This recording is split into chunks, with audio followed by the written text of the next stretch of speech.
Well, good evening, everyone, and welcome to the Carefree Town Council Candidate Forum. If you are willing and able, please rise for the Pledge of Allegiance.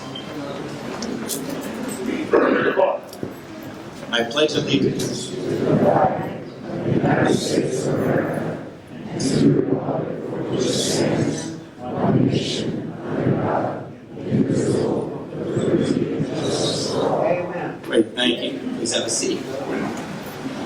I'd like to welcome you all. My name is Steve Feld. I'm the President and CEO of the Carefree Cave Creek Chamber of Commerce, and with me is Jackie V, who will be our timer this evening. Yay!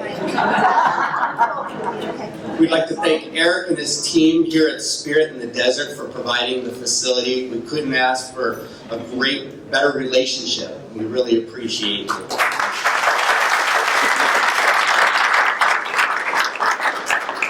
To hit those housekeeping items real quick, restrooms are right outside the door and to your right. Men's is right to the right. Women go right to the wall, take a right. There are also bottles of water out in the lobby, so if you need more water, please help yourself. At this time, I'd like to introduce our candidates in alphabetical order. From this my left, they're all on my left. So from the closest to the furthest, Nakisa, Azizi. Nakisa. Here's the one. Vince da Alicio.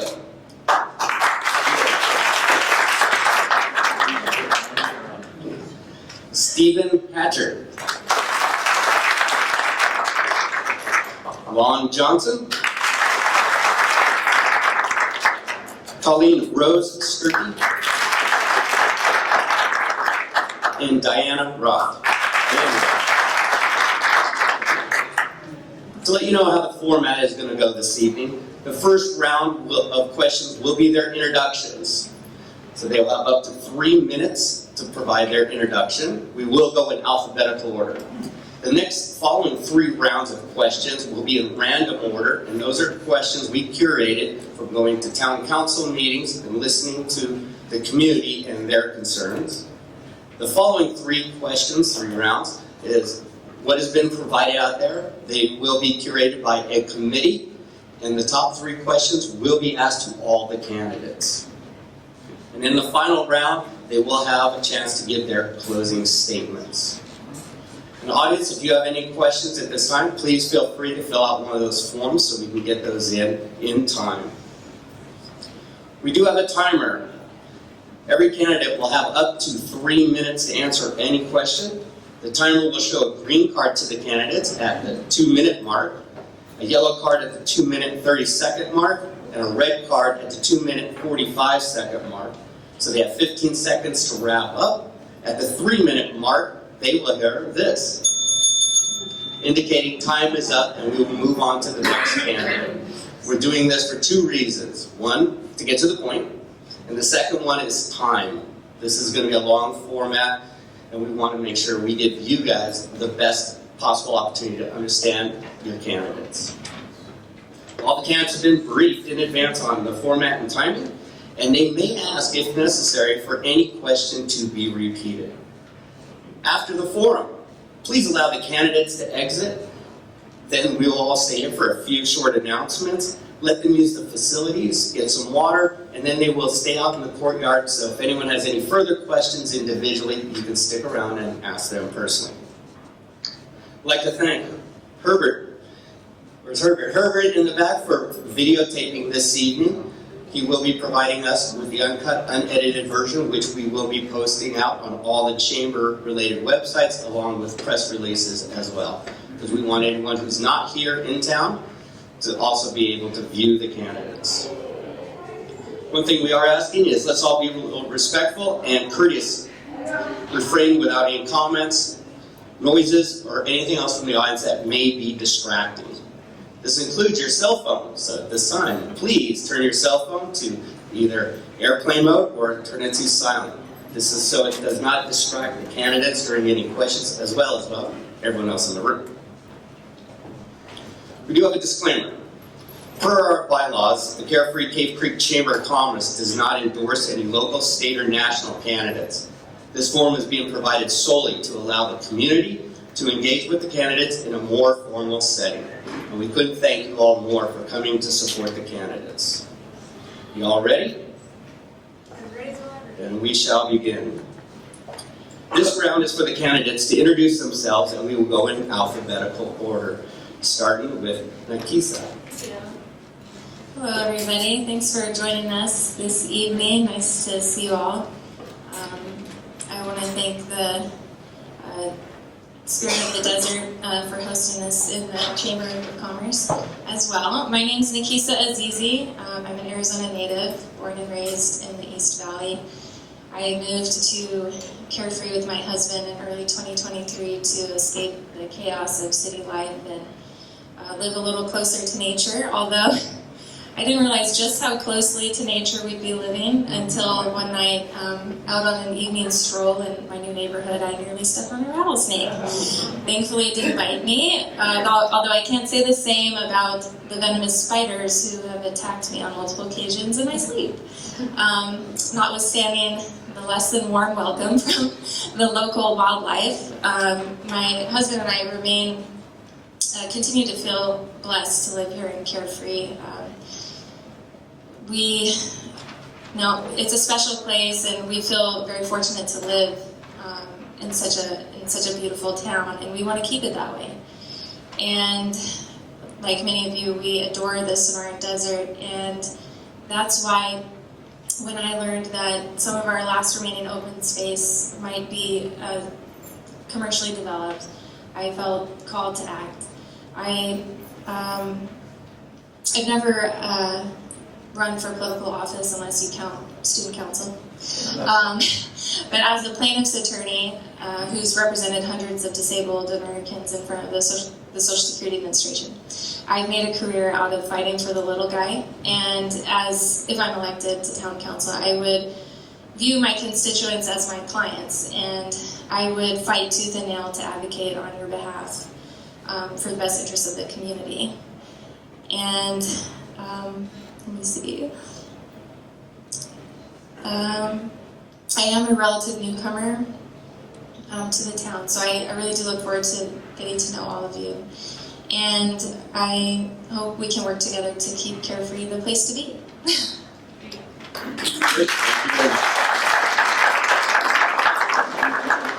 Vince? Good evening, everyone. My name is Vince Delizio. I am an Arizona native. My parents emigrated to Montreal from Italy, and then eventually into the United States. We ended up in Phoenix when I was 6 months old in 1972, born in Waterbury, Connecticut. I consider myself obviously a Valley native, and very proud of having grown up here in the state of Arizona. I was always taught, and my parents from an early age, it was a rags to rags story with my parents. It wasn't rags to riches. They moved to this country to find a better life for themselves and their family, and always believed in the value of hard work and community. I was raised very closely within the Catholic Church, and it was a sense of community growing up in Phoenix. Started working at an early age, and got involved in athletics at a young age, and a sense of teamwork, and was called upon many times to lead and to follow, and there aren't much in the way of differences between the two. Attended college here, grew up in the Valley, as I said. I'm an Arizona State University graduate, go Devils. And also attained a master's degree from Northern Arizona University and college doctoral studies at Grand Canyon University. Very proud of my family. I am a married father of 3. Got a son that's here tonight. Just graduated from ASU, go Devils. And we'll be pursuing work in following Dad in public service and becoming a police officer. Very proud of him. We serve. We're called on to serve because we want to have a community and a sense of pride that we can continue to feel good about, and that's what this community is all about. And I'm very proud of our record and having served this community and continuing to serve. I work with young people. I have my whole career, spent half my adult life as a football coach, got involved in the private sector in the insurance industry, worked with the courts for many years, as well as vocational rehabilitation with the state of Arizona and as a counselor. And I'm very proud of the fact that I can continue to give back and be passionate about working with young people as well as the elderly. Thank you very much. Great, thank you very much. We have Stephen. Good afternoon, good evening, everybody. Thank you, Steve, for putting this together, and Eric. Glad to be here, and this is impressive to have so many people attending tonight. Yeah. Hold that closer to your mouth. Oh, okay, sure. I'm partially deaf, so sometimes it's hard for me to make that distinction. Sorry about that. Thank you. My background, I started out in as an aerospace engineer in military research for about 12 years for Lockheed in the research division, and in Boeing military research up in Seattle. After about 12 years of designing aircraft, I changed gears and went into the investment management services. I currently work as a money manager for Baird Wealth Management. Been here now for since 2011, and love being here in Carefree. It's been great. Enjoy it very much. My wife was a school teacher for the Cave Creek School District for 20 years as a teaching elementary. I taught as well. I taught corporate finance for about 12 years and various investment theory classes. But anyway, the 4 children keep very busy.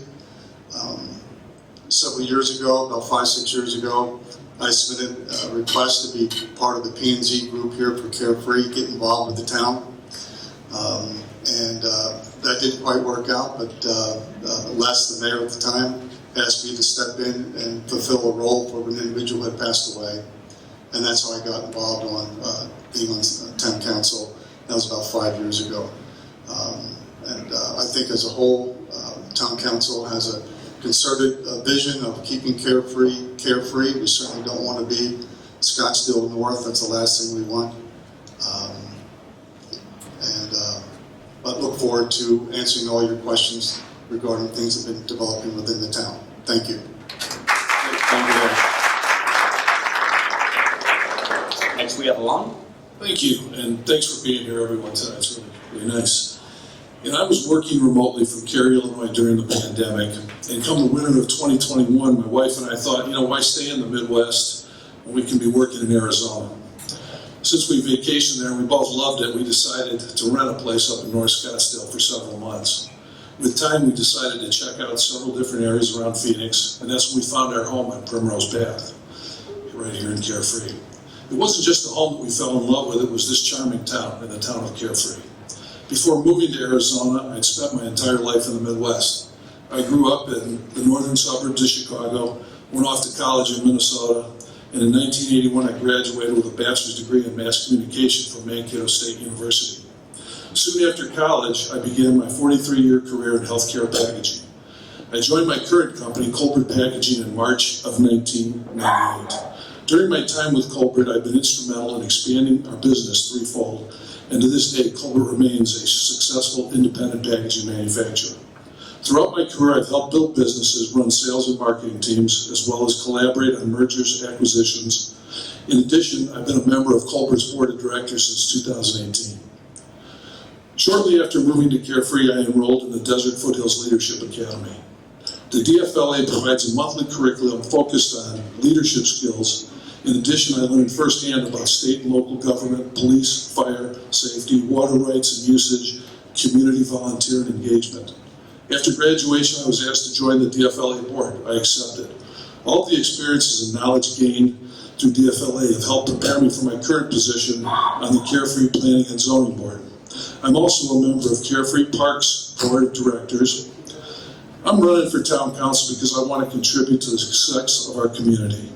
As I'm wrapping up my 43-year business career, I plan to use that experience in serving the best interests of Carefree residents.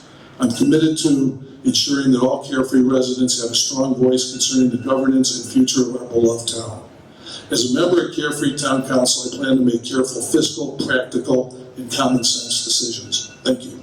Thank you very much. Just to let you know that vote was not our timer.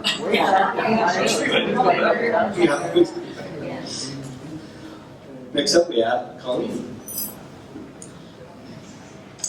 Thank you, Steve, and the Chamber of Commerce for hosting this town hall for the benefit of the Carefree residents. Good evening, everyone. My name is Colleen Rose-Scurti, and I'm running for town council because I see what's happening in our country, our state, and even our community. I want to protect our small rural town. I want to see our businesses successful and thriving. I want to keep our neighborhoods and our residents safe. I have over 30 years experience in real estate, development, and executive leadership. Creating systems, building teams, and making them more financially and organizationally productive is how I built my career. I'm a dedicated, hardworking problem solver. I have been very involved with the town. I attend all budget, P&Z, town council, and EDEB meetings. I read all the underlying documents so that I can fully understand the issues. I meet with town staff, I meet with residents, and I meet with the government officials. So again, I can get a better understanding of what we need in our town, and we can make our decisions for the town based on facts. No one can be an expert in everything, but I try and educate myself to be as knowledgeable as I can about the issues. If I'm fortunate enough to be on town council, I will continue to meet with residents, town staff, and government officials, working towards bringing the town and the residents together.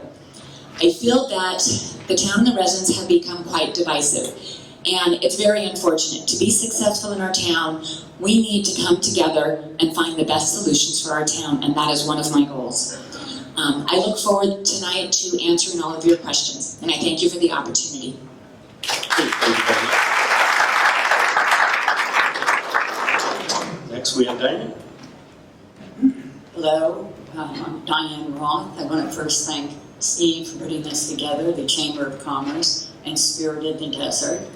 I moved to Carefree 4 years ago with my 90-year-old mother, and I have been coming here. My sister and I bought property in Cave Creek in the year 2000, and she moved here from the Northeast. And then every year I would stop and see her on my way to see clients on the West Coast. And in 2002, she said to me, "Oh my God, we have to stop at the tea room." I was born in England and went to boarding school in England. She said, "It's so English, you'll love it." So every year, she would pick me up at the airport. I'd take the 6 a.m. flight.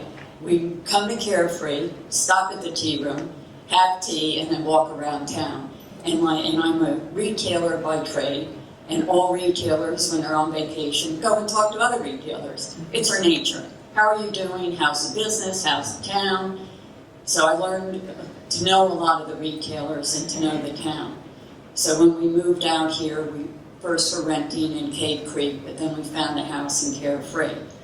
And it's worked out, and I love the town. I'm on the board of Carefree Park, and I'm hoping to save the 48 acres. I have a degree in economics and political science, specializing in Eastern Europe and Russia.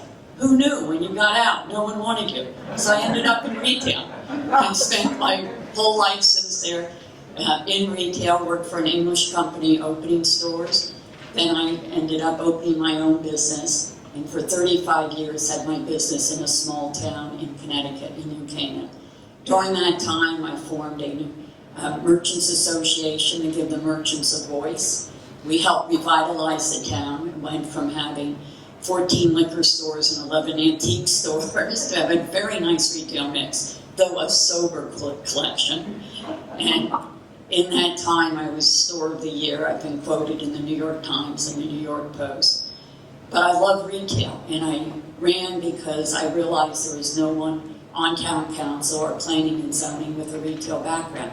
Over 60% of our income comes from sales tax. So I felt there was a gap there and I could fill it.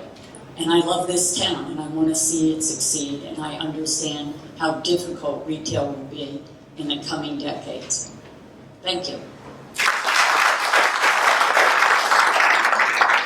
Thank you very much. You can just stop right there, Vince. This round will be randomly. First question. The community requests that the Carefree Council be transparent, respectful, and listen to the community. What changes would you advocate to satisfy the community's request? You want me to be honest, or you want me to say what everybody wants to hear? I always say honesty. Absolutely nothing. We are 100% transparent. We follow the letter of the law, even beyond. And any notices that have been sent out regarding zoning, general plan, certified letters have been sent out. Open houses, community forums. At any given time, when there has been a special project that's been going on, the public has been invited in.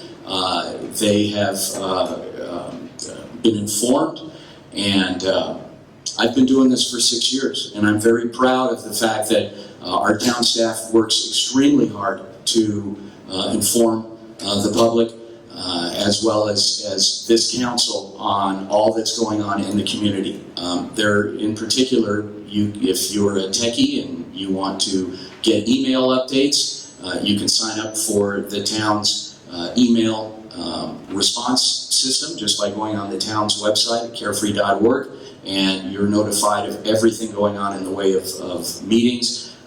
Anytime there are zoning ordinances, they are posted in news publications here locally as well, in addition to all the meetings that have gone on. So we are 100% transparent. There's absolutely nothing that we would do to change that because of the fact that we have been transparent. People go on vacation. We can't help that. It's a matter, if you want to stay informed, stay informed. If you want to get involved, come to meetings. And we do see folks there. We see a lot of the same faces there, but they are completely open, and we are very welcoming, and we'd love to have you attend the meetings as well. Great, thank you very much. Let's go over to Lon with the same question. Thank you. Well, it's an interesting question, and I almost feel like I loaded the deck because on my business cards and everything, I say trust builds transparency builds trust and confidence. And I've been in the business world for 43 years. I've taken over groups of folks that worked in gray areas, and it'll be okay. We'll keep this gray. You'll be okay, type thing. Every area that I've ever taken over, I've stopped that immediately and said, let's just be honest with each other. Let's look somebody in the eye, tell them what the real story is. And I believe in transparency 100%. It's a foundation that my career has been built on. And I think if you were to go back through different leaders I've worked for and different folks I've taken over from, I've actually had them come up and say, you really did a great job with that because you were transparent. You told it like it was. It might not have been good, but you gave them an honest answer.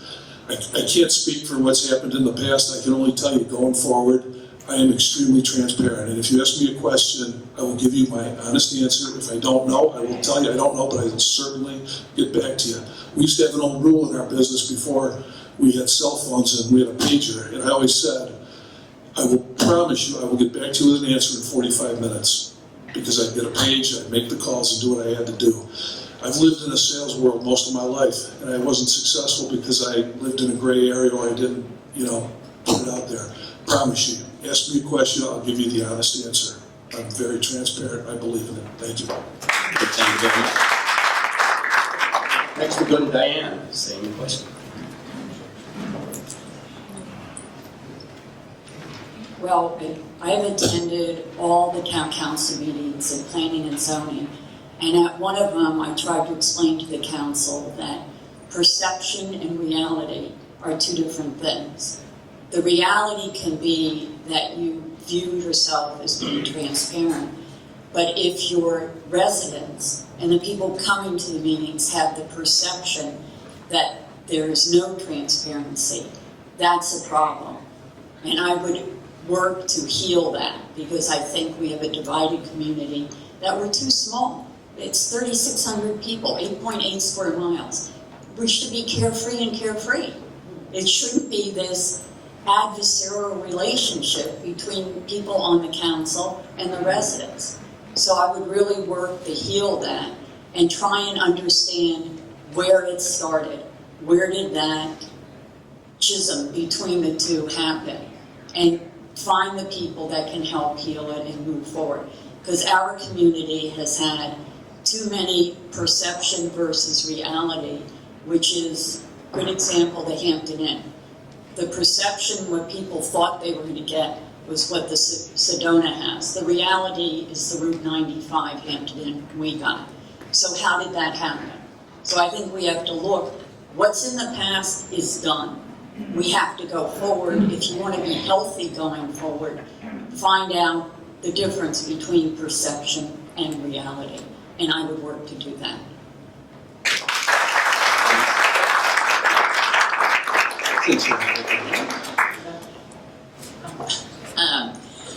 Okay, I would say I agree with Diane that you cannot go backwards, we can only go forward. I will say that I have seen an improvement with the town council and the town in general in trying to help with this. Over the last several years, there was a lot of people that thought they were not being heard, that the town was not being transparent, that things were happening and they were not aware of that. I think they have made, I will say, a concerted effort to try and fix that. Do I think it's fixed and it's perfect now? No, but I do think that we have made some headway. And so I think that is a good thing. I think we need to build on that further. I think we need to be out there talking to the residents, making it open for them. I will say we have a lot of emails that go out from the town. And sometimes I think it's actually a little bit confusing. You're not quite sure which one's which. I would like to see that streamlined a bit, but I would like it to be that everybody is aware of what is going on. And if somebody has a concern, and I'm on town council, call me. Come see me. I'm at the post office. Come visit. And if you've got an issue with a certain department, let's go over. If I have questions, I go directly to who the person is, because I want to get the facts. So I don't want to go to Bob over here to get the answer that Mary knows. I'm going to go to Mary and I'm going to ask Mary for the truth. So then I have the facts, and I think that that's what we all have to do. If we've got questions or concerns, we have to go directly to the source so we can get most accurate information. But I think it's very important. I agree with Diane. Things are very divided and we need to bring everyone together. We're a small, charming town, and we shouldn't be fighting. We should be celebrating together. Thank you. Thank you very much. Go to Stephen. Excellent. This is interesting. I find I feel there's several of us, and I know Sheila and others have been at the post office answering questions for everybody over the years, and Vince and Cheryl, of course. We've had many meetings when we're doing all the stuff with respect to the fire department and the taxation story and so forth. I thought we were pretty open and had spent a lot of time with respect to social media, newspapers and so forth. I have to laugh because, as I mentioned, I spent 12 years in military research. There was a time in my life where we worked underground. So I know what non-transparency is. But I think the town as a whole, and I think that the council and so forth, I think we're very open on things, and happy to answer any of the questions that go along with your concerns. I feel pretty strongly about that. I don't think there's, there are times we have to have executive sessions, but we all understand that. But I think we've always been pretty open. I don't do social media. I get my that aspect from my wife, but I know that we have all the resources for you to via the internet and the newspapers and so forth to get information. And of course, the town's always open to walk in and ask questions. Of course, we all want to have carefree as carefree. We all feel the same way. Thank you. Great, thank you very much.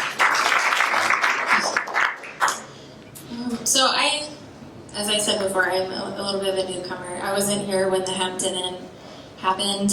I know there were some people who felt like the process that led to the Hampton Inn wasn't transparent. I can't really comment on that because I wasn't here. But I do think that there's a general sense, at least amongst people who do attend the meetings and who are engaged, that there's a disconnect between the public officials and the public, basically. There's a disconnect between the residents and the town council in terms of representation. And people were expecting one thing with the Hampton Inn and they got something else. To me, that's more of a breach of trust, a breach of a fiduciary duty that the public officials owe their constituents. And so I think that's probably a bigger issue, is this disconnect. Also, I think it's important for the public to be engaged, because as you know, when the cat's away, the mice will play. So we have to hold our governments accountable, and the only way to do that is to really be present and be focused and pay attention to what's going on. And that way you'll be able to create the kind of community that you desire. So. Great, thank you very much. This next round of questions, we'll start with Stephen. What are the 3 most important issues that you believe affecting the residents, and how will you address those issues?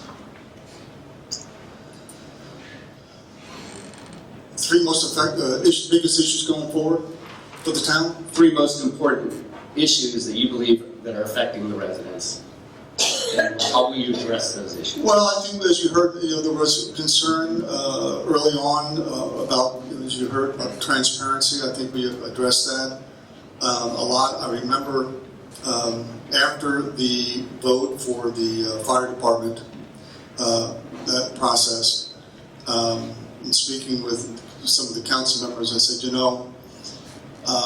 there was a lot of misinformation out there for people, and that's unfortunate, and we thought we did a good job as best we could with 5 sessions at the church and other areas with 2-3 hour meetings. We brought in some specialists and so forth. But what I realized is many of you attend the sessions at the council, but there are those who left the council meetings and didn't have the understanding that we had. And that's not your fault. That was our fault. Because you are our clients, and our job is to communicate the ideas, the issues, concerns, the risks, the costs, etc., whatever attribute it may be, to you clearly. So I think we have worked harder in the last couple of years trying to ensure that we hear everybody's perspective, and and you may have seen me in council, reiterating issues and points to make sure that we are clear as a body to you, because once again, that is our responsibility to you. So I want everybody, when they leave the council chambers, to have a clear understanding. So transparency is mentioned in one, and clear understanding. Maybe some of the other issues that are concerns. We have, I think it's 48 acres of land that's a concern for many of you that is being worked on.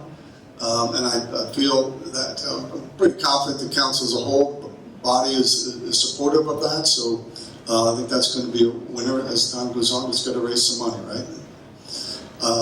And then the other issue, and everybody has maybe some issues more important than others, but we've got to continue to develop Carefree as best we can. As some of you may not know, Ace Hardware is leaving us.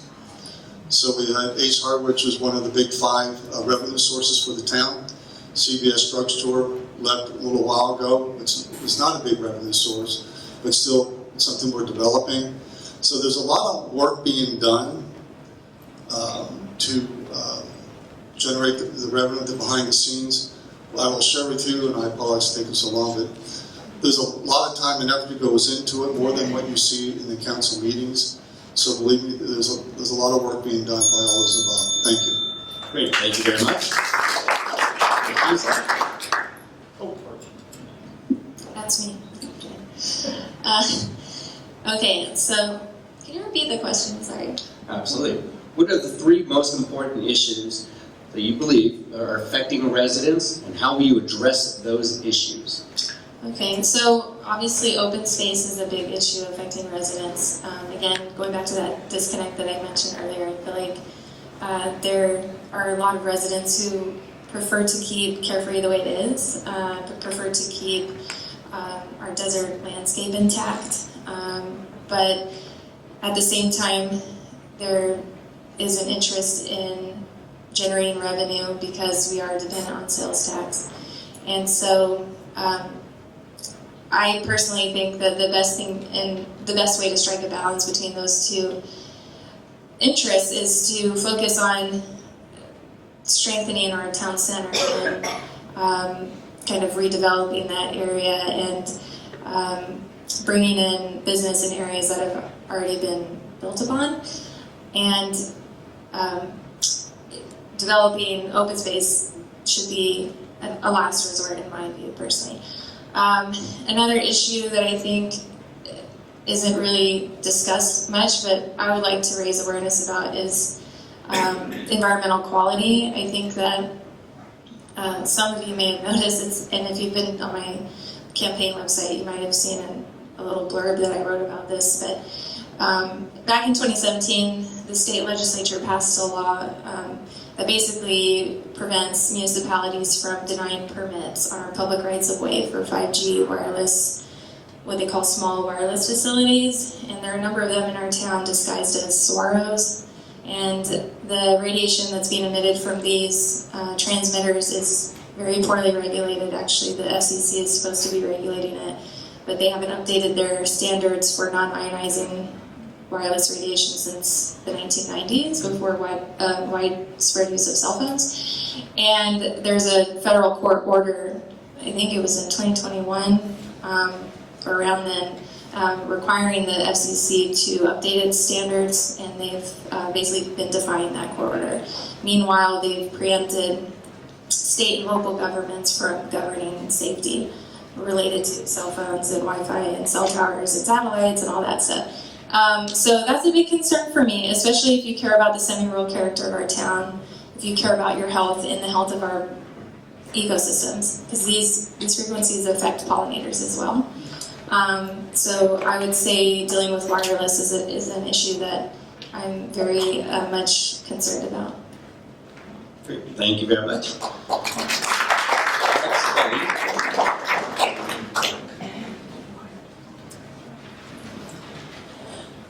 I know you asked for 3 issues, but I actually think there are 4. 1, making sure that our businesses in town are successful, as 62% of our income comes from sales tax revenue. We're currently in a difficult economy, so we need to make sure that we're making the correct decisions regarding our businesses, town center, and growth opportunities. The second one is water. Water is always a concern for Arizona. Carefree is in a pretty good situation in the sense that we get 70% of our water from CAP, we get 30% of our water annually from groundwater. So that is good. Now, we also have 6 storage tanks, 5 of which are gravity fed, and we are part of the Bartlett Lake expansion study, which I am in favor of. This would enable Carefree to have a 3rd source of water, should it need it. And I think that we need to look at all aspects. The project would take about 10 years to completion, but once it was done, it would give additional acreage of water every year to Carefree. Now, Carefree, if we lose some of our CAP water due to reductions in the Colorado River, or if California, who has senior rights to our water, compared to Arizona's junior water rights, that could be a factor. So having a 3rd source of water is critical for our town. Another area is crime, and this is on multiple levels. We have issues with our traffic in our intersections, and the town's currently working on that. We've had some tragic fatalities, and I would like to see that, be improved quickly. I'm also part of the stakeholders group, and we are working on circulation issues and parking next. So that will be another addition.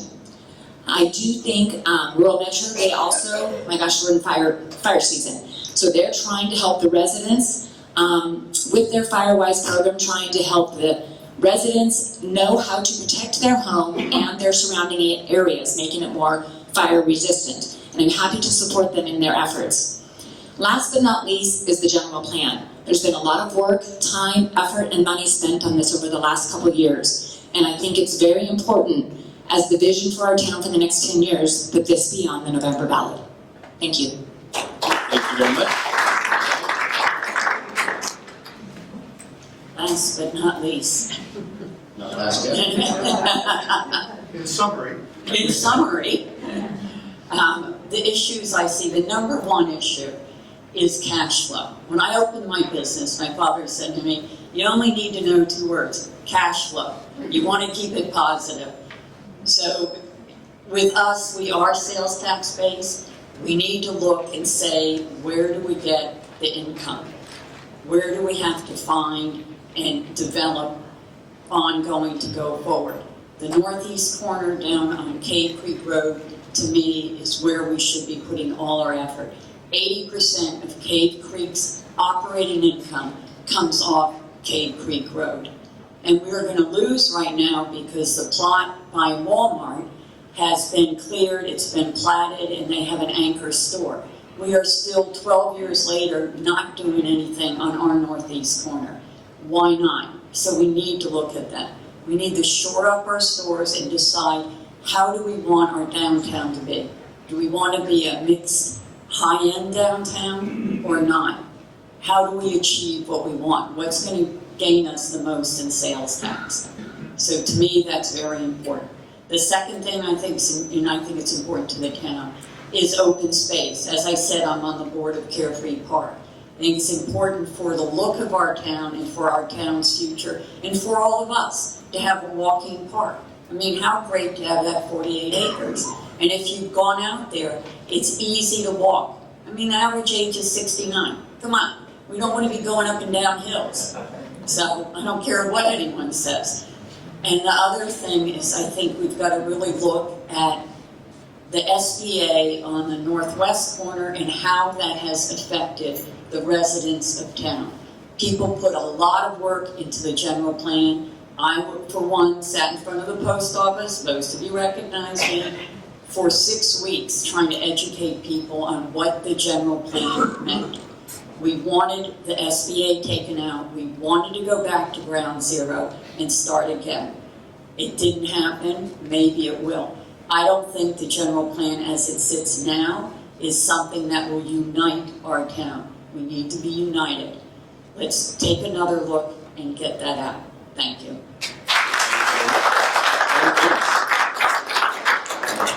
My turn? Okay, ready? Go. 3 services. So essential services, which include water and sewage. Let's talk about sewage. Now, 8-10 years ago, there was a smell emitting from the boulders. Those of you that lived here at that time knew it. Your council, which I was not a part of at the time, but I was a resident and followed this story very closely, worked to have that removed, rerouted out, and so that it smells pretty again down there. Okay, and that was a shared responsibility among all of our residents that are on sewage. And we are one community. We banded together, and we are taking care of our own. Water services. We ran into litigation several years ago when I initially joined the council in 2018. One of our first agenda items was to rezone the northeast corner because we could get a water will serve letter for that corner to attract retail revenue. My counterparts up here talked about the fact that that corner has been sitting vacant for a long time, and there's a reason why it has, because there wasn't water service to it. Now we can get that done and attract a tenant. We lost what was arguably the biggest tenant in the region in Sprouts by going kitty corner because Cave Creek refused to issue us a will serve letter for that corner. We've taken care of our residents, 20% of which live in the west side of town, and now have that corner ready to go for a developer to continue to run piping and working in concert and partnership with them to get everything set there. Fire and police services are another issue. We're going to be faced with a vote or a renewal of a contract in 2027 when Rural Metro's contract comes up. Their last renewal, they upped their rates on us 20%. What's going to happen in 2027? We tried to leave it to the people to vote on I'm going to say the word, tax to fund public services. And a lot of people didn't understand what it was. We did a disservice to all of you because I don't feel we educated you properly on exactly how it worked. Economic development is a big issue, which includes open space. I'm a proponent of keeping open space, but doing it in a wise manner, because we only have a couple of corners in this town to continue to develop property for retail sales tax revenue to avoid a property tax. We have to do it smart. Any developer that comes in, even on a property such as Carefree Parks, have a home developer come in, have a portion of it designated as a park, and we're off and running. And that way, or retail in that corner. Whatever we can develop there, do it wisely so that we can continue to draw revenue to avoid a property tax. Thank you. Thank you. This next round of questions will be random. I didn't do mine. Oh, sorry. Go for it, Lon. You can get a good blow by it. So really, I'm last. I am. Anyway, those were all really good comments. There's a lot of this. I really believe, from what I see, the most important thing that we need to concentrate on is economic development. And I come from the world of sales, and if we're not hitting numbers, it's hair on fire. We need to hit numbers. Salesmen need to do their job. I think we in this town need to have an economic development director do his job. We have a corner sitting vacant. We have a CVS sitting vacant. We're losing Ace Hardware. Those aren't good numbers. Those aren't things I would accept as a sales leader. We need to get those filled in. It may take a team effort, it may take a council effort to do it, but I think economic development, as we all know, we have 8.8 square miles to utilize. And so we need to utilize it wisely, but we cannot afford to have areas sitting vacant. I think that to do that, it's not snap your fingers, but it's a consolidated effort, and it's something that should be concentrated on very heavily. I also totally agree about the open spaces. I think we all came up this way because of the open spaces. And I think that there's an area here that I think we should all get behind, the 48 acres. I think it's a fabulous thing. I totally agree that that's something we should think about. And water certainly has got to be top of mind for everyone. You know, we've given off the statistics here. We are in a good position right now, but I would also be in favor of the Bartlett Dam project. I think there's 22 municipalities that are involved in it. I think we should definitely continue on with that. I know at some point we're going to have to vote to come up with the funds. I think it's about $3.5 million for the initial phase to start the dam, and then we'll go from there. But I think that is a very worthwhile and noble project to stay involved with. Now we can end. Thank you. Sorry about that. You guys will keep the mic. There's a bonus round. Let's start the next one. Go on. Okay. This next question will also be random, but we will be altering the question just a little bit for the incumbents. It's still the same question. We're just altering it for the incumbents. So for you, Lon, name something you would change in the Carefree town government to improve it. Boy, that's a loaded question. You know, I think the perception, and we all say perception is reality, is that staff tends to run things. And I think that's been a perception. I spent a lot of time at the post office as well, and I hear that quite a bit. I think that as a council, we need to be strong. We need to make our own decisions, and we need to, if we want something done and we're not satisfied with it, I think we need to push hard to make that happen. I would not be satisfied to have, one of my sales guys telling me how we're going to run it. We're going to run it, I think, the way we, as a council, as a mayor, see fit to run it. I think that would be my first consideration. I think I would change. Thank you, Steve. Great, thank you very much. Name your biggest accomplishment while involved in town government that you took the lead on.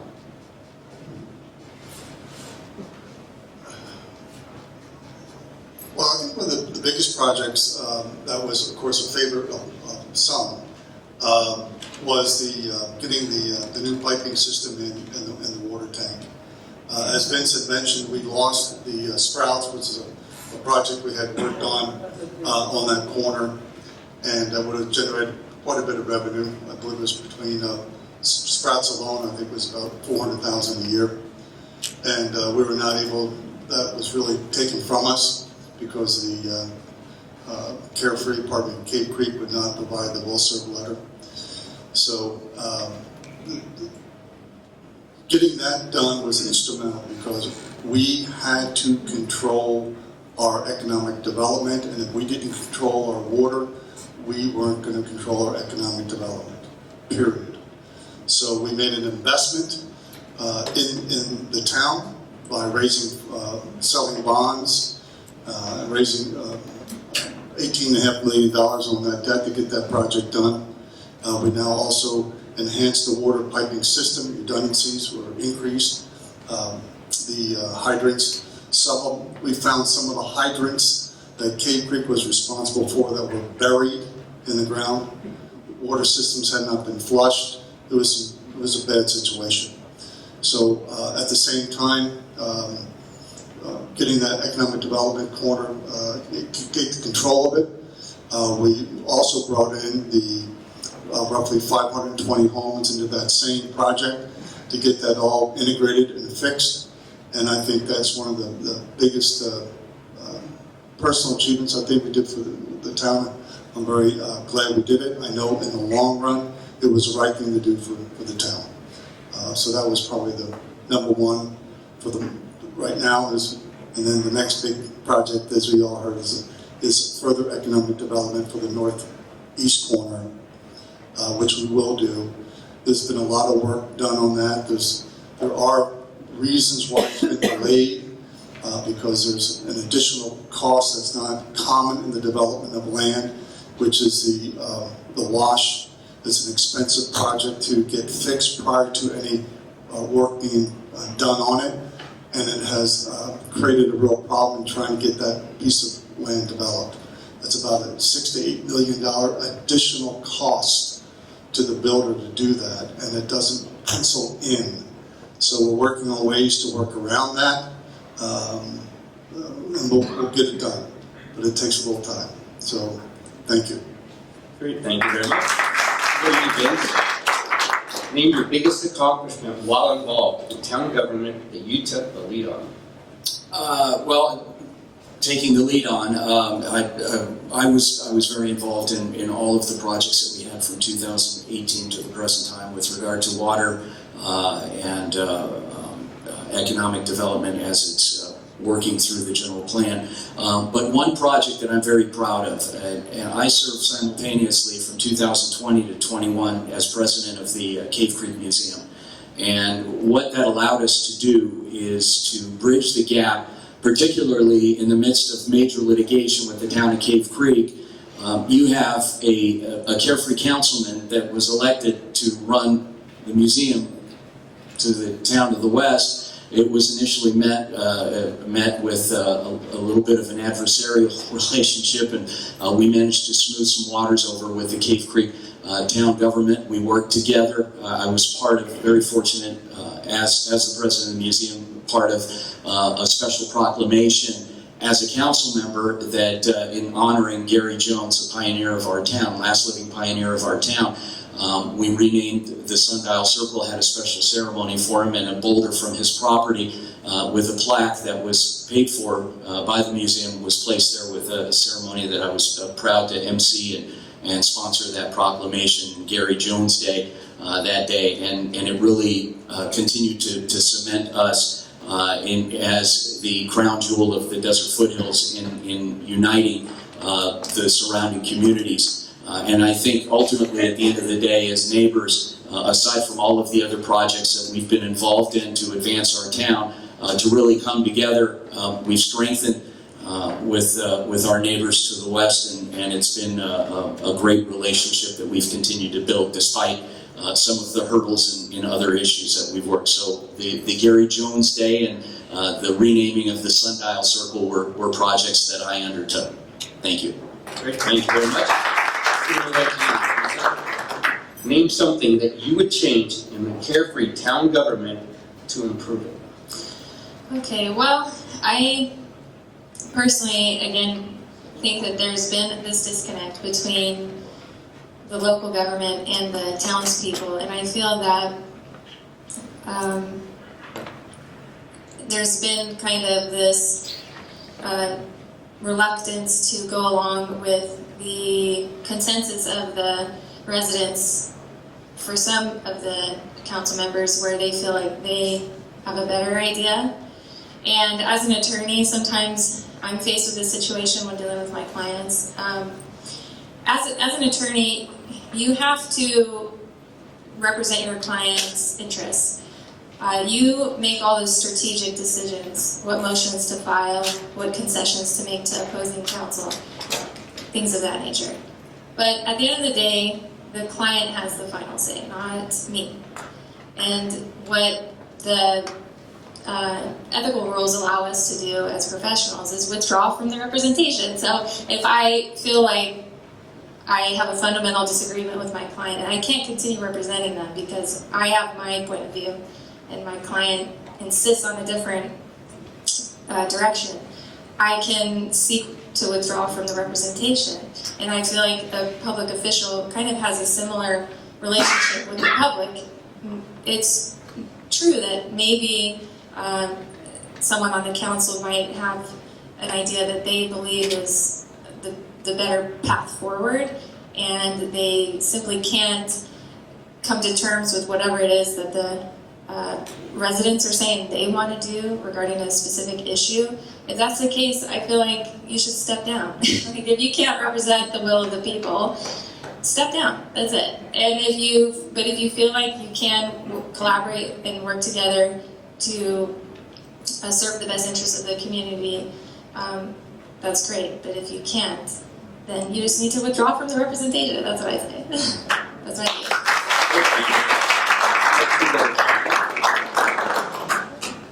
Diane, name something that you would change in the Carefree Town government to improve it. Well, what I would change is I think the staff should be reviewed every year and looked at. And I heard we hired a consultant to come in to tell us whether we were paying the staff enough, too much, not enough. And one of the councilmen stated that we had to pay that because we were in the Scottsdale market and we're competing. Well, I ran a store in the New York City market in Connecticut. So we were competing against New York City. And I was head of the search committee when we were getting a new general manager for the Chamber of Commerce. And we found someone who didn't want to work in New York City that we could afford because they wanted to work in beautiful New Canaan. I mean, there's a lot of benefits to working in a small town. People know who you are. You interact with the residents. If you work in Scottsdale or Phoenix, you're a number. You're just someone kind of trying to climb a ladder. You get shuffled here, there, everywhere. So instead of us saying, well, we have to compete, why aren't we looking for people who want to work with us at what we can afford? And we should review them. As we all know, if we look at Washington, D.C., the bureaucrats are running the country. The elected officials go in and out, but the staff shouldn't feel that they're in forever. It's not fair to us. We don't get the most and the best out of them. You know, job security is one thing, but just constantly getting what you want and not what the residents want. So that's what I would really look into, is how do we review the staff? Are these the best people? And is it fair to the residents what we're paying them and what benefits we're giving them? I think that's very important. It's my economics degree speaking. Sorry.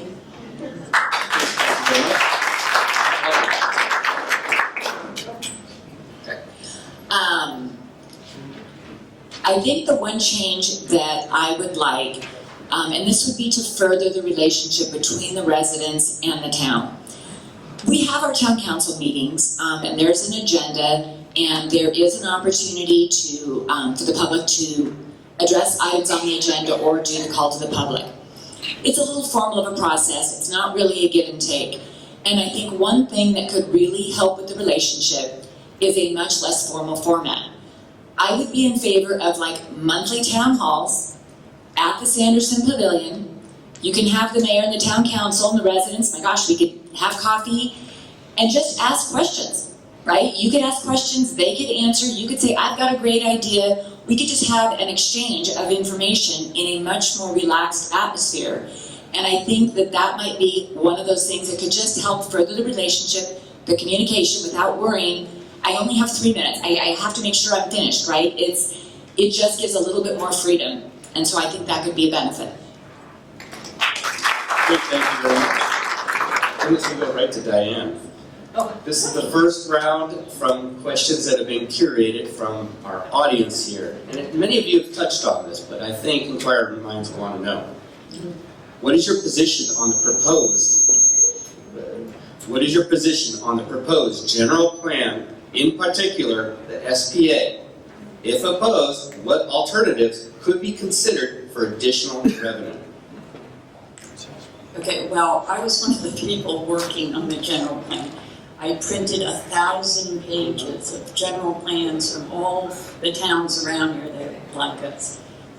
I think a lot that's in the general plan was input from the citizens and was very good input, but I think the sticking point is the SPA on the northwest corner, and I think people are right to ask that it be taken out, that we go back to ground zero. Doesn't mean it won't develop, because we do need development. As I've said, cash flow is king. What is SPA? The special planning area. Thank you. The green area. I was right, yeah. Hey, I'm not listening to you anymore. And now you made me lose my train of thought. That's not fair.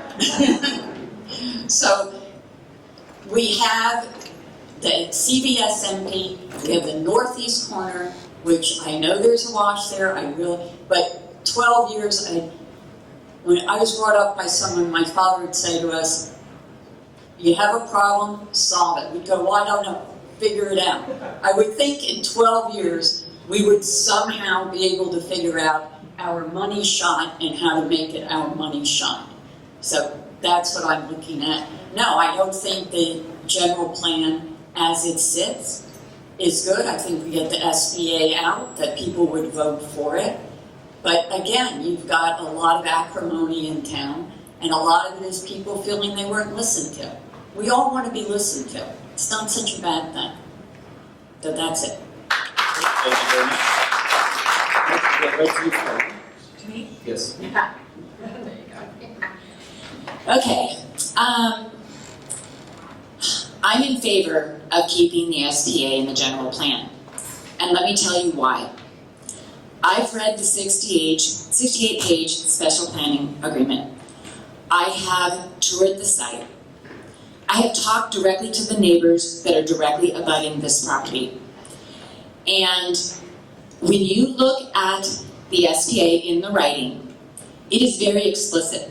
It's explicit at what you can do and what you cannot do. It calls for a single-story, Hermosa-style boutique resort. It explicitly states there can be no Hampton Inn, no corporate hotel, no box stores, no drive-through, no fast food, no regular retail. The only thing that could be there is a boutique-style resort and a high-end restaurant, excuse me. And those can only be on the corner of Tom Darlington and Carefree Highway. They are protecting the beautiful boulders. They're protecting the wash, the buffer, the area behind the buffer to the residents in the back. There's no access from the back where the residents are. The SPA currently, as it stands, is very specific. Those neighbors that are directly abutted to it, not further out, but directly abutted to it, are in favor of this SPA. The reason why they're in favor of this SPA is because it's so specific that it protects all of their rights. It took them like 2 years to come up with this agreement, and they thought, if something's going to go there, what would that be? What would I be happy with? And this was it. My fear, and I get it that the residents say it was done during COVID, they didn't have enough, residential input, and maybe there's partially some truth there. I'm not going to say that there wasn't. But if the SPA is redone and you go through that whole process again, it's going to take a long time, but also, more importantly, it's probably not going to be as specific as it is right now, and that concerns me. If it is more vague, then that allows for more opportunities of other businesses, hotels, commercial things that the residents in general don't want, that those neighbors directly impacted to it don't want. So this protects it more. Lastly, I do think the residents need to have input, and they will. We're in a tough economy, right? I don't see a developer coming in tomorrow to do this. But if they did, they still have to go through zoning and the whole planning process. There are many, many opportunities for the residents to have their input, which they should. And so that's why I'm in favor of keeping the SPA in the plan. Thank you. Great, thank you very much. We're going to Nakisa, same question. Hello again. So I personally have a confession. I actually care about all the open space, not just the northwest corner. I care about the northeast corner. I care about the 48 acres. And I'm a little bit, perhaps, more of a tree hugger than some other people on stage. So I actually personally would like to see this fog removed. And not just because of my personal views, but that's what the people have expressed. The people who have actually been engaged in this process over many months have repeatedly expressed their desire to have this fog removed, the SBA removed. I think if you are going to develop an area again, the open space should be the last resort. And I just want to read a quote from Gary Jones, because Vince mentioned Gary Jones recently, and he has the honor of living in a house built by Gary Jones, the first house in Carefree. And I don't know if anyone of you attended this meeting of realtors in 2017 at Harold's, where Gary spoke. He talked about all the different projects and his involvement in planning the community here and all the homes that he built. And he built a couple homes, I believe, for KT Palmer, one of the co-founders of Carefree. And this is what Gary Jones had to say about KT Palmer and his views on development and the environment. He said, KT was an absolute bear about needless destruction of the desert. Every native cactus and Palo Verde tree was to remain, if at all possible. So Commissioner Burns from Planning and Zoning, he put together a budget forecast for the next 9 years, I believe, and it looks to me like we're in the black, even without any further development, northeast, northwest, anywhere. So to me, the idea of uprooting old growth saguaros in the northeast corner when we're so hesitant to do it in the 48 acres, or the northwest corner, if you truly care about our desert landscape and you want to preserve it like the founders did, it sounds a little needless. It sounds like needless destruction to me of the desert. And so I would look at all other alternatives before making nature pay the price for a little more money to play with. I think it's important to raise revenue, but do it in a way that you can without sacrificing the whole reason we all moved here in the first place. Thank you. Stephen? What's the question, Senator, please? What is your position on the proposed general plan, in particular the SPA? If opposed, what alternatives could be considered for additional revenue?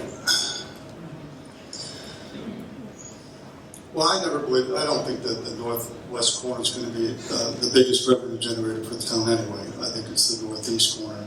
The SPA has been, a sore spot for the whole town. If you think of it, of that entire document, the number of hours that have been spent on it, the SBA probably represents 2% of the entire general plan.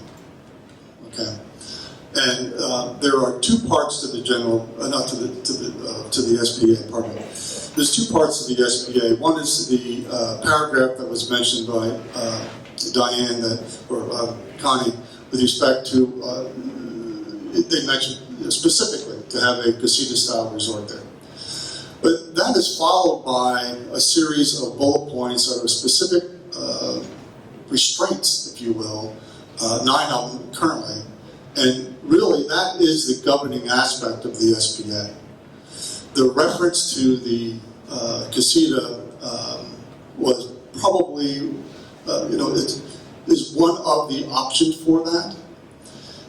There are things, modifications being considered right now in rewriting that, because I believe, and I had recommended last council session, if we were to really focus on the 9, maybe come up with 12 bullet points to control what goes there, and give it the guardrails, if you wish, what can be built, and remove the phrase casita, then I think if you were to take those 9, 10, 12 bullet points that are in that SBA currently and give it to 5 builders, 3 of them would probably come up with the casita resort.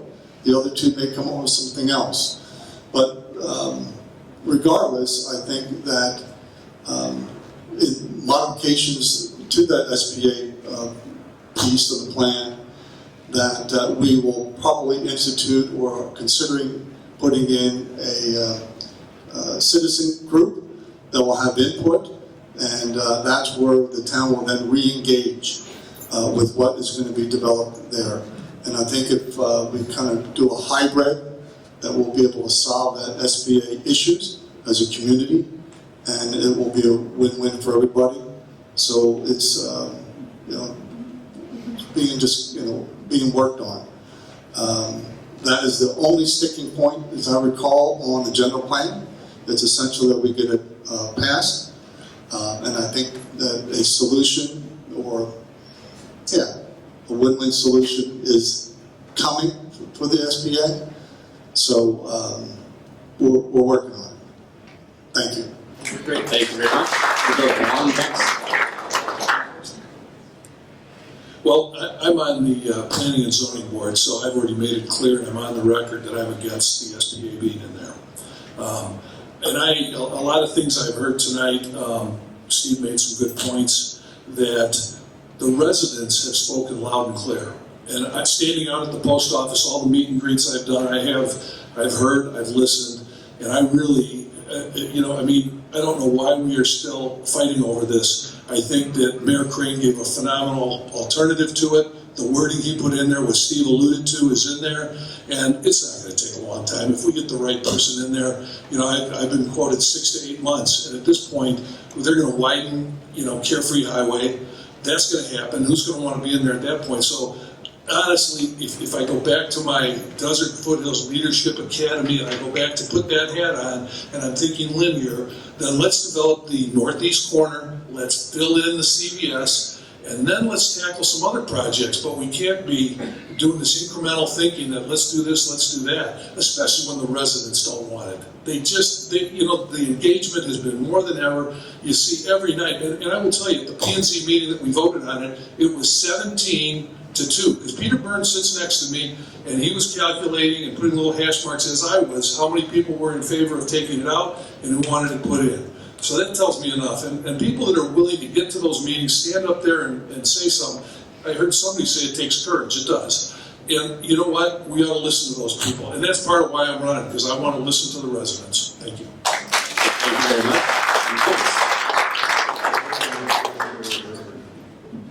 Okay, I think it's one thing for council to approve the special planning area. It's another thing to approve it and to put it to a vote of the residents and get it passed. So we need to do something to give more stake to our residents to get the thing passed. Not just leaving our desk from a supermajority 5-2 vote and then putting it on the ballot and then it getting then failing at the polls. That corner was identified over 40 years ago as being the gateway into this community and having the potential to offer the highest amount of retail sales tax revenue to this town. It has to be developed that way.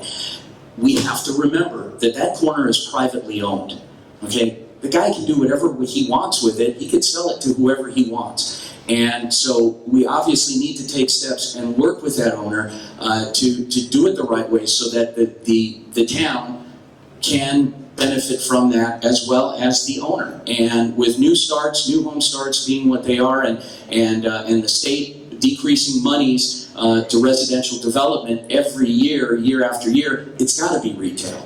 It has to be, but it can be done wisely. I am in favor of keeping the special planning area in. The 9 points that were explained are iron tight and specify exactly what can and what can't go on that property, and also leaves a little bit of wiggle room in using the word casita as not being a firm, that's what it has to be, but could be high-end restaurant as well. I'm in favor of a citizens advisory committee to oversee recommendations for that corner. We can't go backwards. We have to continue to move forwards, and being fiscally conservative in a community that is fiscally conservative, we spent a lot of time and a lot of money to arrive where we did. And it is a good plan, it is a solid plan, but having continued citizen review and involvement and appointing a committee to help make recommendations, then I think that we can get it over the hump and get it passed and put it to a vote with the outcome hopefully being positive at the polls. But we've got to get it to the polls, and we have to let our residents decide. Great, thank you very much. I'm going to start this next round with Colleen. What's the plan if rural metro no longer provides service for Carefree?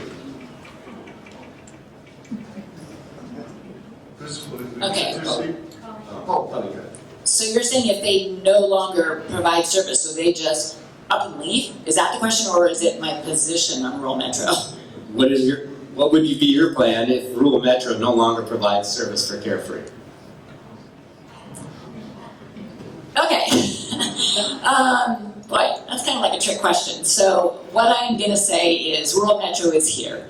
They're not packing up their doors tomorrow. However, we do have to plan, right? And we do know that we have a contract with rural metro. It's going to be up in 2027. We either look to renew that contract with them, we look at other options if people wanted to go down the automatic aid route. That discussion is going to be happening. I know that the renewal discussions will start in January of 2027. We have about 6 months for those discussions to occur, and then can look forward to, what our options are, which will be discussed at town council with resident input, so they can have their thoughts there. Now, I can't really even answer what would I do if rural metro was gone tomorrow, because that wouldn't physically happen. Can I say Armageddon's not going to come tomorrow? No, I can't. So what I would say, if it was something like that, we would pull together and we would figure out, and we would go and talk to the necessary resources and come up with a plan. Sorry. Great, thank you. Yes. Well, I'm praying rural metro doesn't leave, since I live with a 93-year-old, even though she's in very good health. But I don't see them up and going. I think we looked at this whole thing with the property tax. And rural metro works for us because we're 8.8 square miles, and we've got some windy, twisty, hard to find homes. They can find us. When people call, they come. I have neighbors who've had husbands who've fallen out of a bed, they're Parkinson's, whatever, they come, they help them. That's what a small fire department does. If we became part of Daisy Mountain, they covered 200 square miles with 6 stations. So each station is covering 33.3 miles. That's a huge difference than what we're used to. So I think we should focus on keeping rural metro here and not what ifs. I mean, the contract will come up and we'll look at it, but it's important for a community whose average age is 69 to have a fire department that knows them and can find them and help them out, and is not over in Oshkosh and can't get here right away.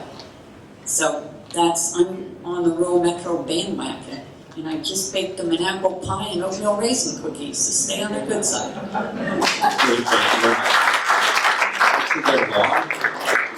Thank you.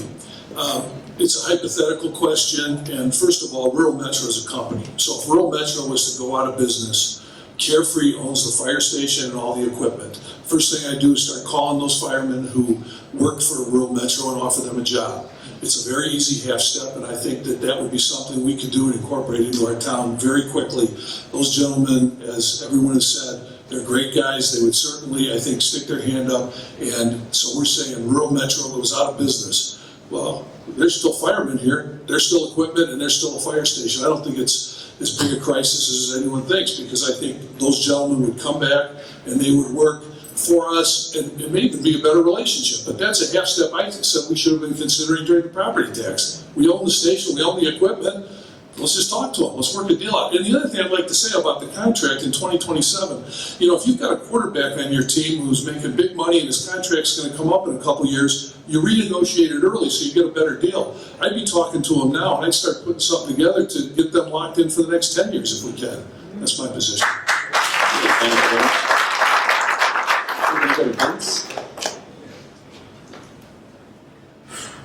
Okay, so dose of reality.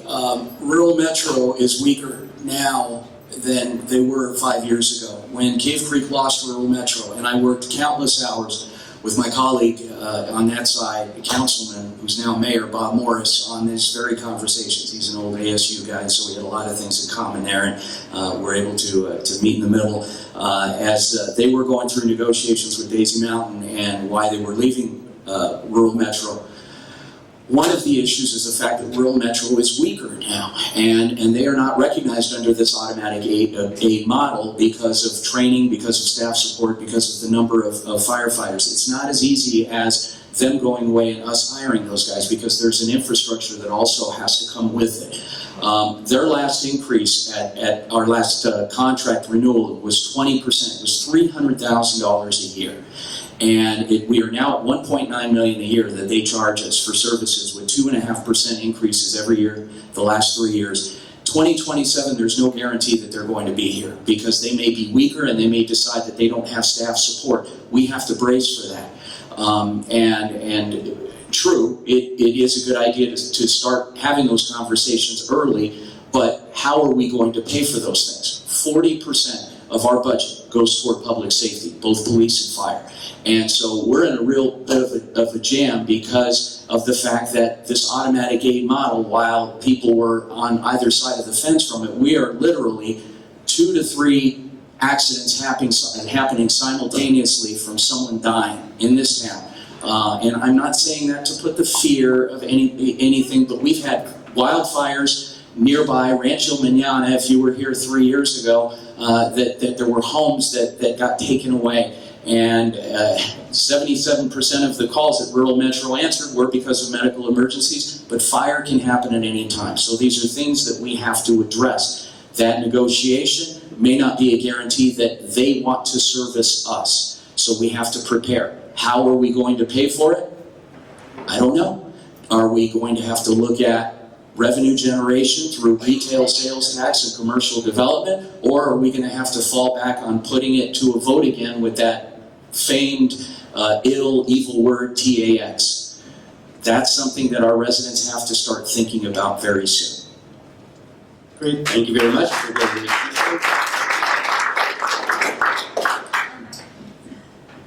Okay, well, because Vince brought up the tax, I'll just make a quick comment on that. I don't support property tax.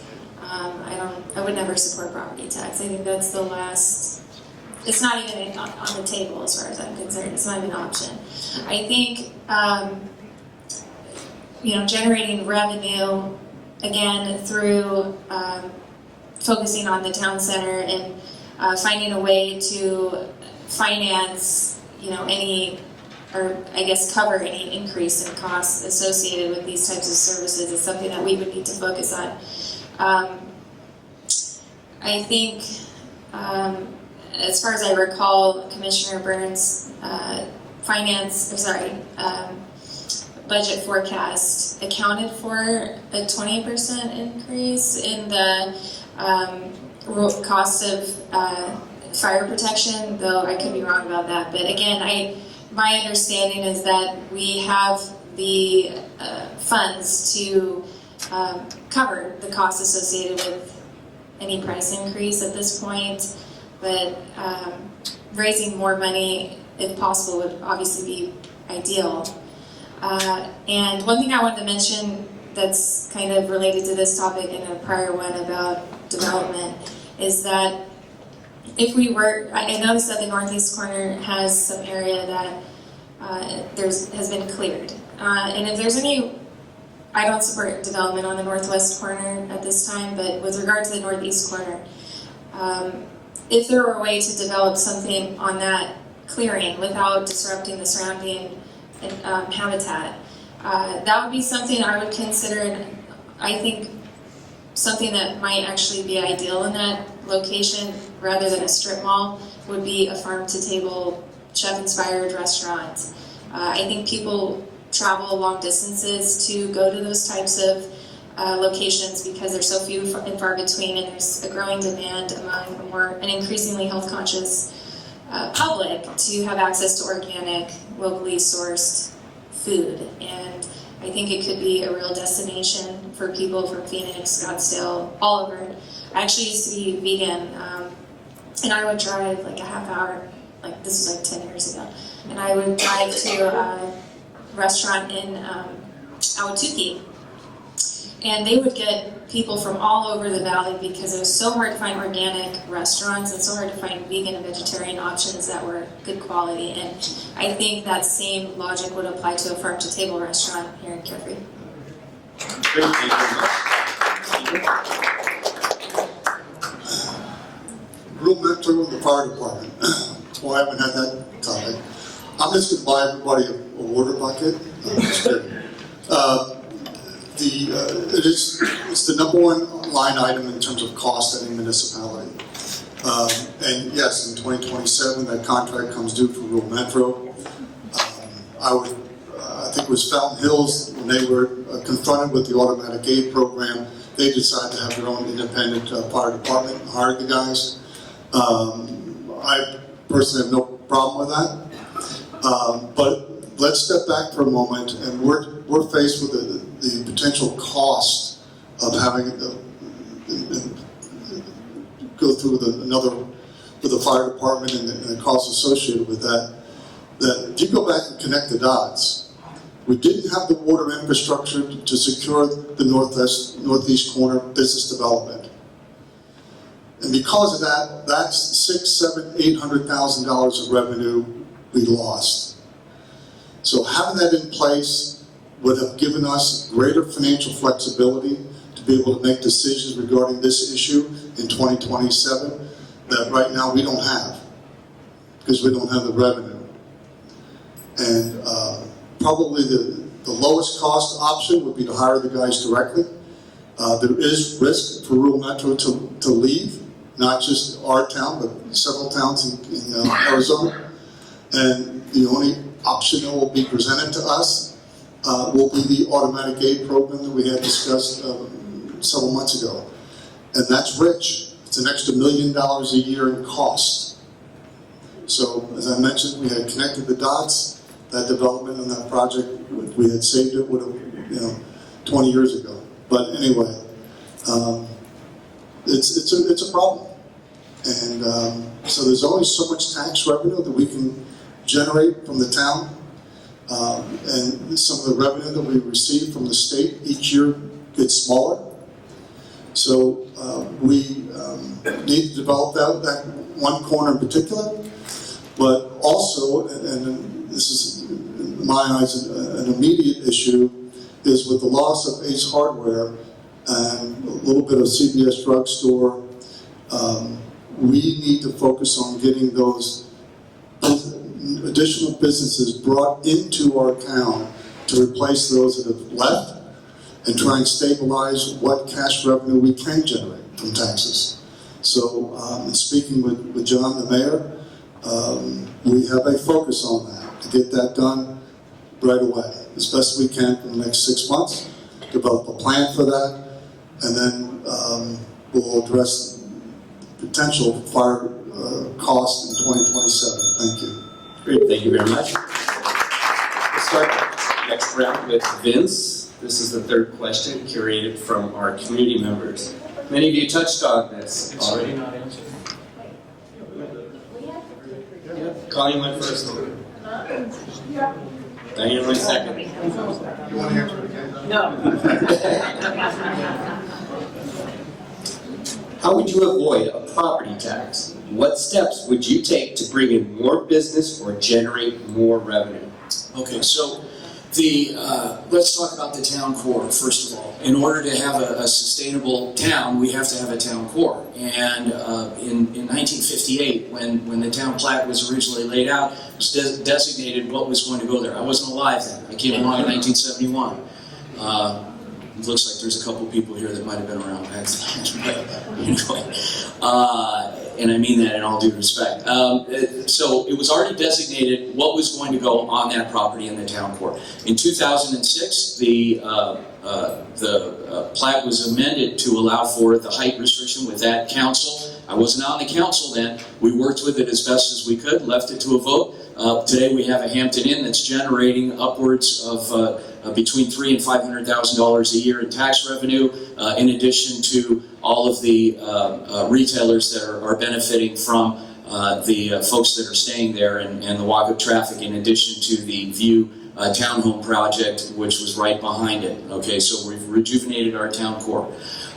We need to continue to look at the corners that we have left and develop those for retail sales purposes, but do it the right way. When I joined the council in 2018, the very first meeting after I got sworn in November, it was a 5-hour meeting, we talked about and rezoned the property on the northeast corner with restrictions.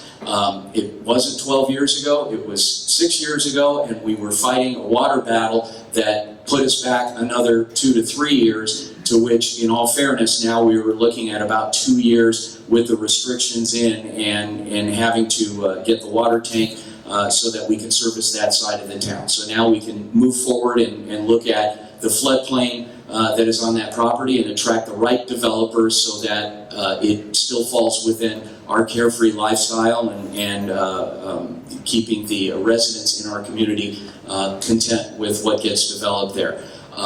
As I said, every retail project that we can have needs to be developed on the parcels that are available to do that, and not with big box. Restrictions are already in place, but ultimately that is what is going to continue to help us avoid a property tax, in addition to looking to fill the empty retail locations that we have on the northwest corner of Cave Creek Road and Carefree Highway, as well as the Ace Hardware and the Bashley Center that ironically is right across the street from my house. So we'd love to see another retailer go in there.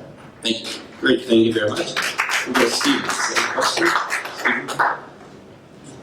Raising revenue. Getting, as I mentioned a few minutes ago, getting the Ace Hardware and other businesses we have in town, try and maximize their development and providing tax revenue. The Hampton Inn has been a financial success. However, it's not everybody's favorite and how it appears. I get that. I hear that from my wife. But development of the town with replace those businesses. That's number one. Get that northeast corner developed. We've been working hard on that. It just takes time. Things that, with respect to a town, move slow, but we're working on it. That's number two. And I think down the road, I think if we were to spend a little money doing some renovations to the appearance of the town, buildings and so forth, might be able to attract a stronger business model to the town. So, I know nobody wants to do the property tax thing, and you know, if it all goes well, we won't need to. But those are really the only things we can focus on right now in generating the tax revenue. So once again, because we are a sales tax-based town, that's where the focus has to be. And I think that's it in terms of what we can do to generate revenue. Thank you. Great, thank you very much. We'll go to Nakisa next. Okay, like I already said, I don't support taxes, not property tax anyway. And I think that if you are going to have a community foot the bill for services, then it should be voluntary. I don't know, maybe that's a novel concept, but I feel like there's enough goodwill in this community and resources that if we really needed money for a communal need, then the residents would be able to come up with the money, kind of like GoFundMe, crowdsourcing. So I would never support taxing the residents. I just don't. Ideologically, it's not my thing. To avoid taxes, like I said, there's crowdsourcing, which I guess is a little bit unconventional, and then there's also raising revenue. And one of the possible ways of doing that hasn't really been discussed is putting in electric vehicle charging stations. I don't know if any of you own electric vehicles, but you know, they take a while to charge usually, and people will go out of their way to a charging station. So that could bring people to our town that wouldn't otherwise spend time there, and they're going to have some time on their hands that they can go and spend at our retailers. So that's an idea that I think could be beneficial. And also going back to the northeast corner, I think if you don't build anything there, you could have maybe food trucks come and people could try like different local restaurants. And I think there are a lot of ways to be creative, and this idea of taxation is just really draconian and backward to me, so that's my thought. Thank you very much. Long. Thank you. You know, I think it really all does boil down to economic development. And the two keys to economic development, and some have touched on it, is creativity and a sense of urgency. We need to have a sense of urgency to get the projects completed that are on the table. A holistic plan that includes these projects. Get the vacant places filled up. Think outside the box. Be creative. You know, we have that Shell station that sits on the corner that everybody complains about. Well, when they wanted to put a storage unit on Bloody Basin or over in this area here, you know, we should have been thinking general store. Capture all the traffic going out to Bartlett Lake. Put something in there that we're going to get some revenue. So I think we need to be creative, and I think we really need to think outside the box. And really, you know, charging stations isn't a bad idea because you're going to pick people up this way, and you know, if they have to go to a charging station, they're going to go to the restaurants. So I think that's a way to capture some revenue as well. And aside from that, you know, I think we all know economic development is the key driver, and we've got to be focused on it. And we do have to monitor staff to make sure they're focused on it. Again, hair on fire. It's the most important thing. Thank you. Good, thank you. We'll go to Diane. I'm the caboose tonight. So, retail is my thing. I help revitalize the town with high-end retailing. That's what I was in, very high-end retailing. You don't need a lot of traffic, but you can have a single sale that makes your day. Renee Gallery could probably talk to that. There are parts in our town that are very successful. Our tea room is known nationwide, if not worldwide. So we have anchor stores here already that bring traffic. It's developing the rest of it, bringing in maybe some more high-end restaurants. But that's what we're sales tax based. So rather than, and many of you know I sat in front of the post office opposing the property tax for 6 weeks, but it was worth it. We don't need a property tax.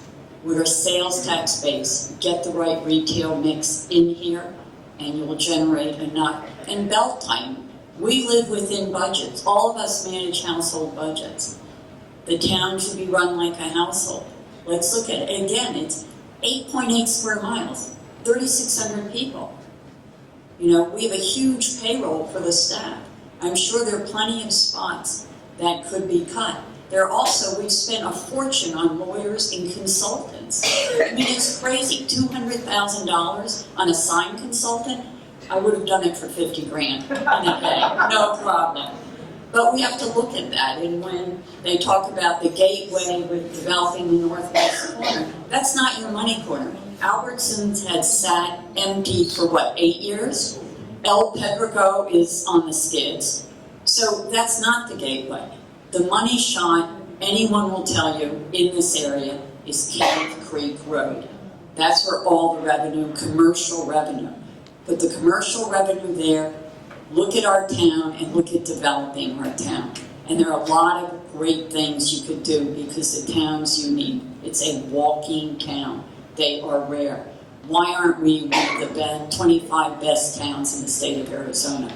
That's what we should aim for. Thank you.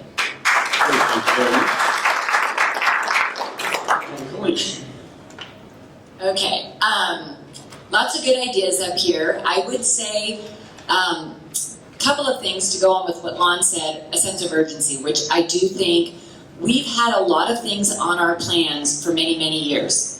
And when you look at them and then you see what was on the plan for action items and what's occurred, there's been a few here, then a few here, and I know you can't achieve everything every year. I'm somebody, I create a plan, I have my list, and I have to check them off, so I have to get my stuff done. I think that we do need to be more proactive about that, and creating a sense of urgency, especially because we're in a tough economy. It may not get any better, it may get worse, and we better learn how to protect our revenue. So we need to be able to protect the stores from leaving, but we also need to, I feel like we need to elevate the town center. If we want to have high-end businesses, we need to look like a high-end community. And we have some businesses that absolutely do. Spanish Village, in my opinion, is beautiful. We've got some great businesses in our town center. But we need some architectural standards, design guidelines, and we need code enforcement on these things so that we can elevate everybody. We can't have vacant stores. We can't have our stores being storage units. Those don't give us any kind of sales revenue. We need a certain amount of sales of services, but we need money makers. To get high-end businesses to come, we need to look like a high-end town. Now, I will say, I'm happy that the Hampton Inn is bringing in revenue. Really, I am, and to the restaurants and to the businesses. But it is a little difficult if the Hampton Inn is your focal point to bring in high-end restaurants. So it's here, and I understand that, but I also think that we can improve it. A different paint color when they paint it, Take off the monument signs. We're not next to the freeway. Our local artists put their artwork in the lobby, in the rooms. And a big thing that would change it, it's like a beacon of light at night right now because of the white light bulbs. If you took those light bulbs out and you put the warm ambient lights that are in the town building right behind it, it would just go into the landscape and it would make such a huge difference. So let's just fix that in addition to everything else. We also, in Los Portales, we have a building that we can't use the underneath. My God, that could be such a breathtaking building if we could do what needs to be done and get the businesses in there. So the opportunity is there. We just need to pull together as residents, as a team, as our town, as our community, to get this be the town that we know it can be and that it should be. Thank you. Great, thank you very much. And for our final round, we will go in reverse alphabetical order. Closing statements. I think you all know the drill now. Well, first, I want to thank Steve for standing there the whole time. And I want to thank all of you for sitting there, and I didn't see anyone fall asleep, so we must have been interesting. It's been a great opportunity to talk to you all, and hopefully for you all to get a better picture of who I am. I am a retailer through and through. I was for a long time. I enjoyed every day of it. So I have helped revitalize the town, I know I could bring a lot to this town. And I've worked on the 40th anniversary committee with our mayor, Mayor Crane, who I feel we're very lucky to have, because we have a mayor who loves our town and really cares about the direction it's going in. And that's important. The leadership is always important.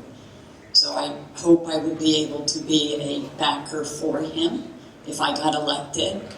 And I'm going to make this short, because I don't know about you, but sitting this long is making me crazy. I really like to get up and move around. So thank you for listening. Have a great evening, and I'll see you at the post office.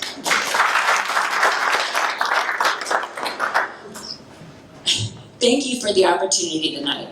I hope that my answers this evening have given you some insight into who I am, my values, my opinions for our community, and why I am the right choice for Carefree. I have endless energy, I'm a tenacious researcher, and as your town council representative, I will work diligently to make sure that we always protect our town and its interests. I'll make sure the residents and the business owners always have a voice. I will always make myself available to you and hear what's important to you. Thank you very much. Thank you. I think I've demonstrated my commitment to be a member of this town council. It's a volunteer position. Spending hours in the heat over at the post office handing out cards, drilling and pounding signs into the ground, into this concrete we call ground, handing out business cards, position papers to everyone I run into, hosting meet and greets and having the opportunity to have folks meet me and voice their concerns. The residents deserve a council member that's involved with the community. My wife and I, we put every community event on our calendar and we attend as many as possible. We attend many of the fundraisers and community events held at the Sanderson Pavilion.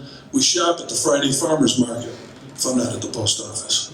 We dine at the local establishments and quite often enjoy the Carefree Friday nights in the town center. And I know John Crane would vouch for me because I see him all the time at these events. He's out there all the time as well. I'm an old Ronald Reagan guy. He was the first president that I voted for growing up. I watched him and I admired the way he reached across the aisles and he created positive changes. We as a town can do amazing things if we work together and we listen to each other. I know we're not going to agree on every issue. However, if we can engage in civil, respectful dialogue, we're going to move in a positive direction. When I'm elected, I promise to listen to the residents and be open to debate on any issue. I'm always going to remember that the residents elected me. In baseball, there's an old rule, and it's called tie goes to the runner. And I believe in politics, when there's a hotly contested issue, the final say must lean towards the residents' desire. Thank you.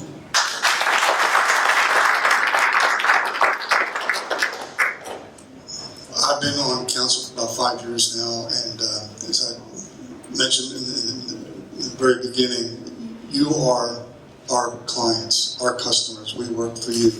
And I think we've made an extra effort in the last go-around to listen more to you. I think the one thing that I wasn't able to answer that question was that we could do differently with respect to the town is listen to you more carefully and bring your thoughts into our decisions more often. Not that we don't, we do, because we all are on the same page. So going forward, if I'm able to work another couple of years for the town, we'll continue to provide as best we can with respect to financial or technical services for the town, and which we would, as you, just on the side note, we'd love to have all of you on committees as well. This town we want to keep it as it is. I call it my Mayberry. Because as we go forward, we all live in a pretty crazy time right now, and that's where I want to be, Mayberry. So we all have the same passions to stay how we are, where we are today. It's just working through those difficult issues that we are facing to ensure that 5 years, 10 years from now, we can still say how much we love living in Carefree. And I look forward to working for you. Thank you.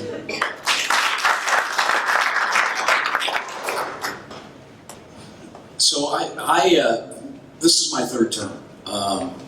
we've seen the town through a very difficult period, a pandemic, which was unprecedented. It's once in a lifetime event, if even that, that those things happen. And we were all forced to operate with one hand tied behind our back, even in our regular jobs, for those of us that are still out there working in a virtual world, but still getting things done. And we were able to do that.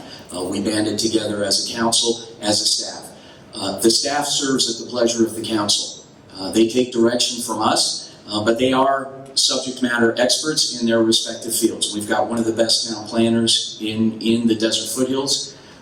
We've got an amazing town clerk. We've got a town administrator that's the longest serving employee in all of the Desert Foothills, and that's important to have because of how long it takes to really understand the job, the community, and the nuances of the community. But they serve at the pleasure of the council, and they take direction from the council. So they're a good staff. They wear multiple hats and are very streamlined. And regarding, we had discussions regarding salaries and being commensurate with similar positions in all of Maricopa County. We live in a high-end area, and so it's important to know that. And the studies that were done with a consultant as well as two of our residents ad nauseum, including a world-renowned economist sitting here in the room, delivered the same results. And in fact, our staff is on the lower end for many similar positions in other municipalities. So it's very important to note that our staff is one of our greatest assets, if not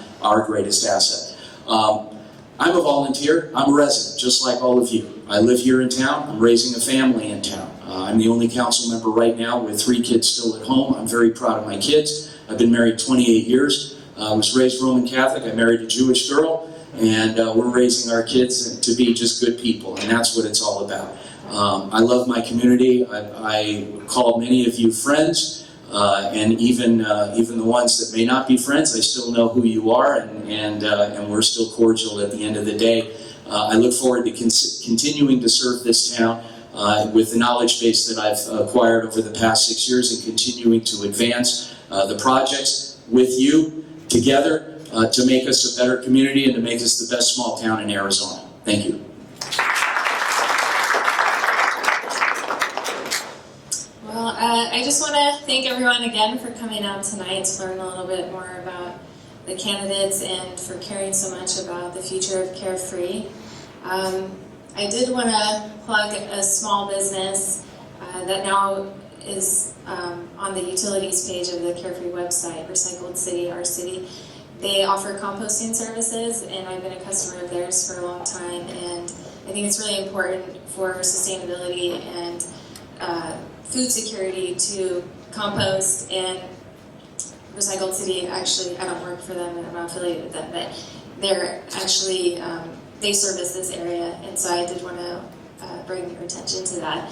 I also think it's important, going back to quality of life, for Carefree to have the type of businesses that support the type of elevated community we're talking about. A lot of us like to have access to organic local food, and I think Colleen's correct, there shouldn't be storefronts that are being used for storage purposes or manufacturing purposes in our town center. This should be open to the public 7 days a week if possible, and generating revenue for our community.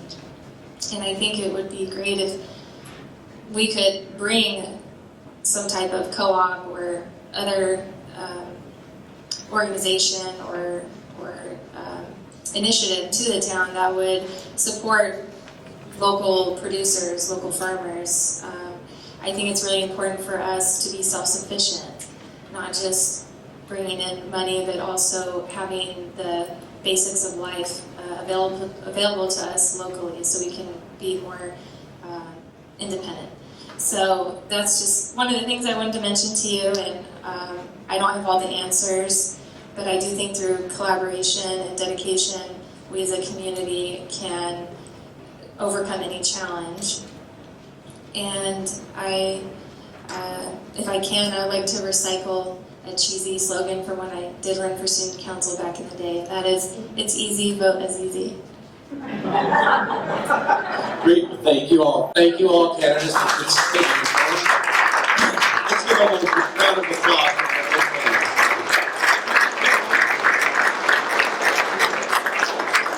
Everyone can still remain seated. We're going to allow the candidates to exit the room, use the restroom, get a drink of water, and then we're going to be out in the courtyard to answer any further questions for you. And during that time, we will have a few announcements as well. I'd like to thank, first of all, the Spirit of the Desert for allowing us to be here this evening. Give them a big round of applause. We'd like to thank Herbert for videotaping this evening, and we will get that videotape out as soon as possible. And next, we also like to thank Jackie for being our timer this evening. And we also had a couple of ambassadors helping with the traffic as well. We had Chris, Jen, Stephanie, and Lee. Thank them. And thank you, members of the Chamber Board of Directors, for curating the audience's questions, Rebecca and Lee. And then thank you all for being here tonight and supporting your community. Remember to shop and buy local. The Chamber has over 370 wonderful members in the Carefree Cape Creek area. Please help them and support them. And if you can help us, please remove any trash that you have around you. And have a wonderful night and drive safe.